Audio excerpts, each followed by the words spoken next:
So what we'll do is we'll introduce our next speaker, who is Glennie.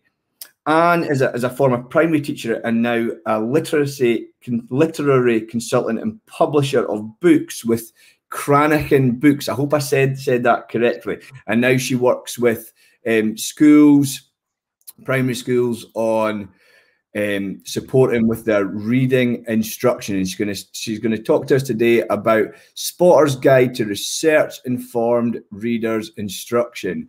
Anne, good morning. How are you? Hello, morning, Darren. Morning, Fiona. Lovely to see you. Good morning. Thank you for joining us, Anne. How are you this morning? Yes, I'm good. Been listening and watching with interest. I was cackling away when David was on, so that was a nice pick-me-up.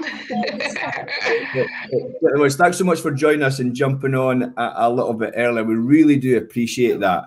So you're going to talk to us today a little bit about research-informed reading instruction. Yes, I am indeed. Can you see my slide? Oh, yeah, there they are. I can see yes, them. we can. Okay, fab. I'm just going to dive right in because I've only got 15 minutes with you, so I'm going to do the very best I can in the time we have. So I'm going to outline some key changes that we could make to our reading instruction practice in Scotland if we want to get all children reading. It's not that what we're doing isn't working, it's what that we're doing right now isn't working for every child. So there is some good news, and the good news is, thanks to research, particularly over the past 20 years, we now really know in great detail what to do to teach virtually every child to read. The bad news is, though, that despite the fact that a seminal piece of this research comes from Clackmannanshire in Scotland, we're still really pretty much teaching reading the way we did in the 1970s. So if we have a wee look at Curriculum for Excellence, teachers in Scotland will be familiar with this, our experiences and outcomes. This is what it tells us about the teaching of reading. I can use my knowledge of sight vocabulary, phonics, context clues, punctuation and grammar to read with understanding and expression. Really, to be honest, quite a mixed bag there. Then here at the bottom, I'm learning to select and use strategies and resources before I read and as I read to help make the meaning of texts clear. Now, those strategies are mentioned, I think it's 6 or 7 times perhaps in the Curriculum for Excellence documents, but nowhere does anybody tell you what those strategies are. Now, I've had a petition running with the Scottish Government for over 4 years, and I'm trying to get that when teachers are in teacher training, that they're taught how to teach reading according to the latest research. But something that John Swinney was always really keen to point out to me, be saying, well, all schools in Scotland do use some form of phonics. And the problem is, where that's true, and we are teaching some form of phonics, sometimes we are teaching phonics and we genuinely believe we're doing the right things. We genuinely believe that our programme is perhaps systematic synthetic phonics, but the principles and the things we're doing aren't in fact in line with the research. So if we think about the sort of common classroom practice that we would see in Scotland, yes, we are using phonics, we definitely are. The problem is we're using it alongside all of these things as well. Sight words.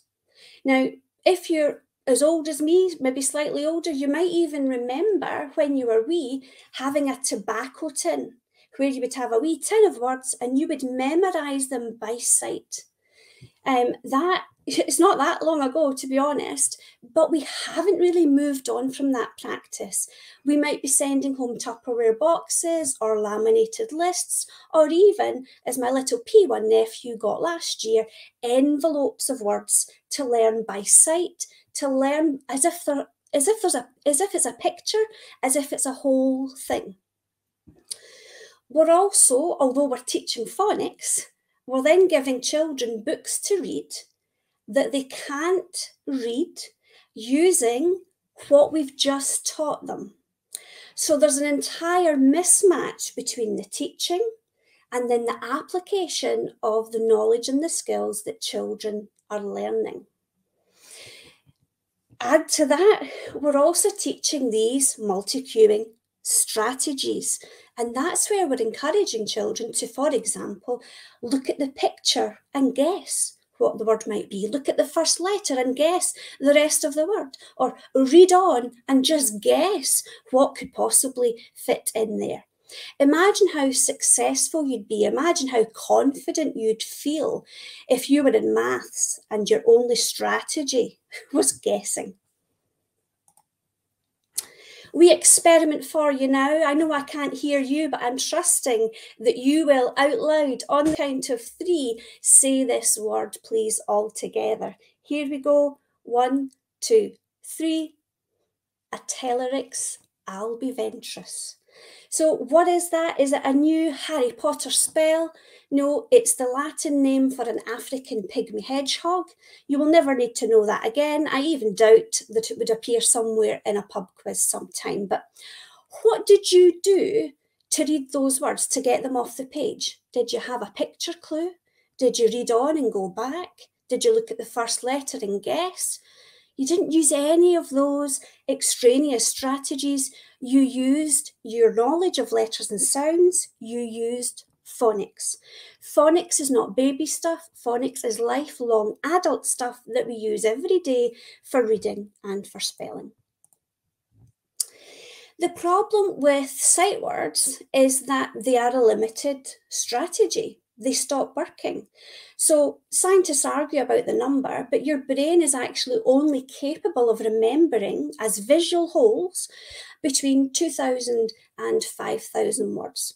And that means you'll get to a point where there's no more room to learn words as visual wholes. We saw this very clearly in the olden days when deaf children were taught to read through a purely sight word approach, and they would get to a plateau and they wouldn't be able to go any further.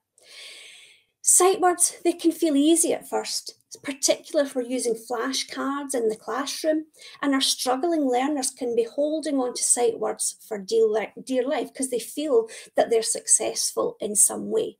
But it actually undermines the phonics we're teaching. What will happen is, if we stick to, repetitive, predictable reading books, it can look quite convincing. Children are reading it with a combination of their sight words and with a combination of the different clues they are using, such as the picture, to read the text. But as soon as we try to branch out beyond those texts into wider literature, children start to come unstuck because the sight words strategy is no longer working for them. Here's a wee example of what I mean by banded reading books. And this is extremely common practice in Scotland. So let's imagine that we've already taught our children, for example, s, a, t, I, p, n, for example. But then we'll give them this book to take home and to read independently. Well, there's a problem here because we're teaching you how to read, we're teaching you phonics, but then we're giving you a book you can't read with what we've just taught you. So you're having to read it, basing it on purely your sight words. We go to we've not learned this word by sight. Will I look at the first letter and guess? Will I look at the picture and guess? It's really not the most efficient way to teach reading. And actually, you don't need to really be able to read. You can just rely on those sight words and rely on the pictures. We go to the pool. We go to the library. Teachers will be familiar with this, that it can look good, it can look effective, it can look like children are confident in doing so well, but they're not actually reading, they're not actually understanding how words work, how the English language works, and they're getting by in a system really of memorisation and of guessing. So it might look like reading, it might smell like reading, it might even taste like reading, but if we're using sight words, it's really 100% memorisation, and that's not what reading is about. If we look then at another example of a banded reading book, here we can see how the multi-cueing strategies come into play. I am, well, what do? I'm drinking. I can look at the picture. I am eating. I am, what does the picture? I am laughing. This results in children, when they get onto other books, their eyes are darting around the page, looking for clues, looking desperately for answers, when actually All the answers you need are in the words, in the letters on the page. Another example here, making a bird. Here is the wing, here is the beak, here is the eye. So we really need to abandon these multi-cueing reading strategies, which really amount to guessing the words. So no more guessing from the picture, the first letter, the shape of the word, the context. And of course, picture and context are starred because they're absolutely definitely going to help us with our comprehension. And often in our picture, that will be ripe and rich for discussion. It will give us even more information than we have in the text itself. We just don't use the picture or the context for guessing or getting an individual word off the page. Here is Exhibit A. This is Polar, the Primary 1 Literacy Assessment and Action Resource from Education Scotland, where they're encouraging these word attack strategies. This is Exhibit B. This is from the most popular and widely used phonics programme in Scotland. It's billed as a systematic synthetic phonics programme, but it incorporates so many things such as multi-cueing, like guessing, just like this, sight words and banded reading books, which don't actually have any place in proper systematic synthetic phonics principles. So what's the alternative to this? The alternative is using decodable reading books where children can confidently, independently read entirely the book they've been given using the knowledge they've just been taught. There is no mismatch then between the teaching. It makes sense. I've taught you ScotEd2, for example, and then I'll give you a book that will include words using only that, or words that you've already previously encountered. So it is an ant. The ant pats it, pat, pat, pat. The ant sips the sap. The ants go in to nap. That just gives you a wee flavour. And of course, the major advantage of teaching systematic synthetic phonics is we're teaching reading explicitly from the beginning, but we're also teaching spelling explicitly from the beginning. And of course, the added advantage is if you have strong phonics knowledge, it will allow you to read any new word you come across. And this was a lovely wee example that I saw on Twitter this morning where the child was able to read inflatable and get a pronunciation for it and ask their mum what the word meant. Because you can't add new words to your vocabulary if you don't know how to pronounce them. Systematic synthetic phonics is effective for the reading, spelling and writing skills of all children, and that includes those that we might consider to be disadvantaged by factors such as gender, socioeconomic group, having English as an additional language, their age, if they have additional support needs, if they have dyslexia, or even if they have low language or social skills on school entry. And there's longitudinal studies that back all of this up. So explicit teaching of alphabetic decoding skills is helpful for all children, it's harmful for none, but it's absolutely crucial for some if we want to get every child reading. And we should be, aiming for 100% of our children reading in Scotland, and we should expect to get very close to that. It's only in 2 to 3% of circumstances where children will have severe clinically diagnosable difficulties that will be unable to reach that 100%. But for the majority in our classrooms, it's absolutely achievable using the right methods, the right support, and basing what we do in the classroom on the right research and practice. I want to say as well, I mentioned dyslexia briefly, but it is entirely possible to teach children with dyslexia to read. Even the most severe dyslexia, children can be taught to read. We shouldn't give up on these children. We shouldn't just provide supports. We need to provide actual teaching and intervention. To quote, I was very lucky to hear Dr. Tim Conway in America speak last year, and he runs a not-for-profit school for dyslexic children where he teaches them to read, and he said something that's always stuck in my mind, and he said we should be teaching every child to read, not just in line with the age of their peers, not just their chronological age, but to their IQ. So if a child is very gifted and talented, we should be able to get them reading to that level, and even when they have dyslexia. So research informed practice, the tweaks we can make then would be avoiding sight words and instead using phonics as the only strategy, all the way through the word for reading, all the way through the word for spelling. We would simply note and point out the tricky parts of words and explain, and we would sound and blend the rest as usual. We just never resort to saying, oh, this can't be sounded out. You just have to memorise it, because then how do children know which type of word is which? We swap our banded reading books, our old style reading books, for decodable reading books. The progress, the confidence that children gain when we make that switch is absolutely massive. And we can get rid of the extraneous strategies that don't actually help and just keep it really simple with one strategy that works all the time. If you want more information, if you want to look at the research, some of the debate behind all of this, highly recommend you look at all of these sites. If you think you know about dyslexia, think again. Please do have a look at Susan Godsland award-winning site, dyslexics.org.uk. I was ashamed when I discovered this site, and I realised that a lot of my practice was so wrong and unhelpful to dyslexic learners in my class. And if you want to know more, if you want to pick up a book, if I've inspired you hopefully to go away and read a bit more, this one, can't recommend these highly enough, one on the left for primary teachers and the one on the right for secondary teachers. They do a great job, both of these books, of distilling the research and the science for you. Thirsty for more? There's a wee QR code for you and a wee link there where it will take you to my website and just a list of resources, information, all to do with phonics. Thank you so much for your time. Thank you for listening. I hope I've managed to fit that in 15 minutes. Absolutely perfect timing. Amazing. Thank you so much for jumping in for us. That was a wonderful, wonderful talk. Just a couple of highlights. Thanks, Deaf Inspire Me.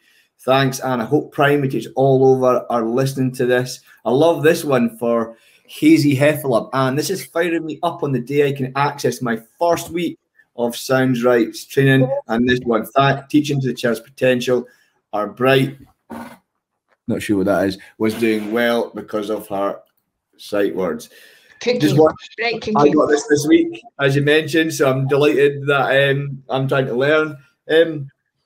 I loved a few things that you said there. I love your refreshing honesty about how you felt ashamed about what you were doing before.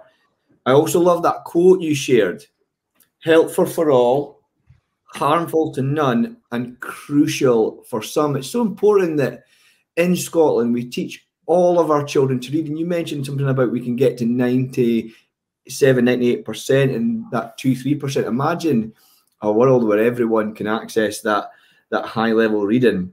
A couple of questions I've got, and then I'll get Fiona in there. There's a lot of free resources out there for people who want to engage with phonics programs, and you mentioned some great websites there. Can you talk to us a little about where people can access that, please? Oh, there's just such a wealth of resources out there. It's difficult to know where to begin because there's so much. But for primary teachers watching who want to go away, who want practical resources they can print off and use immediately, and they don't need to use any planning, I would direct them to phonicsinternational.com, because that's an entire phonics program. It can be used for phonics and spelling and intervention from primary 1 to primary 7, and it's by Debbie Heppel-White, who's also the author of Floppy's Phonics Sounds and Letters, No Nonsense Phonics, and she was a consultant on Rocket Phonics as well. And these are all validated by the Department for Education in England, so you know they kind of tick all of the research boxes and all of the systematic synthetic phonics principles. What some people might not realise is that a lot of our programmes that we use in Scotland, we wouldn't be allowed to use them in England. They wouldn't pass the validation process. And actually the stuff I was talking about today, banded reading books, sight words, multi-cueing, that's essentially actually against the law in England, because systematic synthetic phonics, proper systematic synthetic phonics, is mandatory in England. So you know, our reading, although we've changed so much in our curriculum and in our practice, our reading has stayed very much in an untouched bubble, and we're still doing all of those things that we've always done. And the problem is we're not getting the results for every child, when there are things we can do, and we can make that difference if we make those tweaks to practice. Definitely, thank you. Fiona, what's going on in the world? Yeah, I am just going to bring in Mrs. J, who says absolutely she has primary sevens that struggle to read, and it breaks her heart. So a lot of what you're saying there, it's so important. 3 years I've seen such a range. And honestly, at times, a muddle of the approaches and teaching for reading. And this is so helpful to get to the heart of why it isn't helping our pupils, from Hazel Pinner. So yeah, a lot of appreciation there for what you're saying. And as a parent of a primary 2, and you and I have chatted, I am blown away.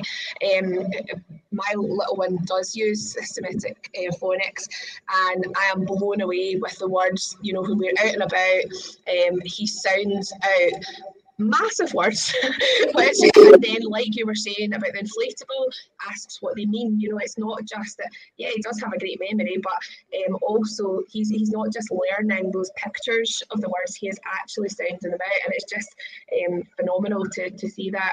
So thank you so much for sharing that with us. I'm sure a lot of people got a lot from that there. Yep, thank you. And then a question from Olivia Drennan-Ed. We'd be interested to hear what Anne thinks secondaries could do better to support reading skills. What are your thoughts on that, Anne? It's a difficult one. I really feel for secondaries because, and let's be clear, this is not the fault of primary teachers. We need support in the system. We need guidance in the system. There's so much guidance, paperwork in England, but in many ways, this research, this practice is being withheld from teachers in Scotland. But secondaries are picking up the pieces of practice. We've got 7 years in primary school to teach children to read. You know, we've got the same teacher for a whole year. These are massive benefits in primary teaching. So we need to ensure that no child is leaving primary unable to read, unable to access their secondary education. But when they are in that situation, secondary schools, for me, they need to have a robust intervention programme, because really, if we don't sort it out at the beginning, learning is going to be lost in all of your subjects if you don't have literacy as the foundation. So robust intervention to make sure every child can read, you know, and identifying what the problems are, what are they struggling with. You know, 9 times out of 10, it will be a decoding issue. It will be an issue with fluency. So they might have the letters and sounds, they might be accurate, but they might be slow. So there's ways to identify and there's ways to fill that in. I'm actually now working with a secondary school in Glasgow on a full intervention programme, which I'm really excited about. But, you know, we shouldn't be ending up with children who can't read in secondary school, because very often they will then slip through the net because secondary teachers are not really equipped or trained in how to teach children to read. And as a matter of fact, primary teachers in Scotland aren't either. And that's why I have the petition, because every teacher needs to know how to teach children to read and spell so they can support every child, and that's regardless of age and stage that you're at in the system.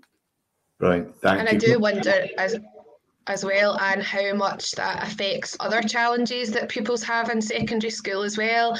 And I wonder if we came back to that kind of root issue of the literacy, whether that would actually help a lot of those issues as well. So thank you so much for that. We really appreciate it. Thank you. It's interesting to hear the project with the secondary school goes, so be delighted if you could share that. Andy Kennedy 09, I talked about Anne years ago at our research head in Glasgow, totally changed my ability to teach reading. And I met Anne a couple of years ago at Scottish Learning Festival. What an inspiration. Anne, thanks so much for joining us today. Please check out her website, learningzoo.co.uk. Is that right? That's it. Well done, Darren. I've also got an episode of Becoming Educated with Anne where we go a little bit deeper into the research behind phonics, from the Clackmannanshire study to the Rose Review, to the validation of phonics in England and other countries, and the work that Anne does around teaching reading. And I think it's so important that all children in Scotland read to a level that allows them to access all of the curriculum, because I think a lot of teachers in secondary school and some primary schools know what the challenge is real for some children when they can't fully decode the words that are on the page, especially as they get further up the school and closer to exams. So please follow Anne. I think it's @AnneGlennie on Twitter. Pose any questions. If you do that, please include #ScotEd2. So Anne, thanks so much for joining us. Oh, thank you both. It's been a pleasure. It's passed in a flash. So even though I was nervous, it wasn't too bad at all. You're doing a fantastic job. What a gift for Scotland. What a great day to have the opportunity to hear all of these people speak on all these important issues for free. Thanks so much. Right. Thanks, Anne.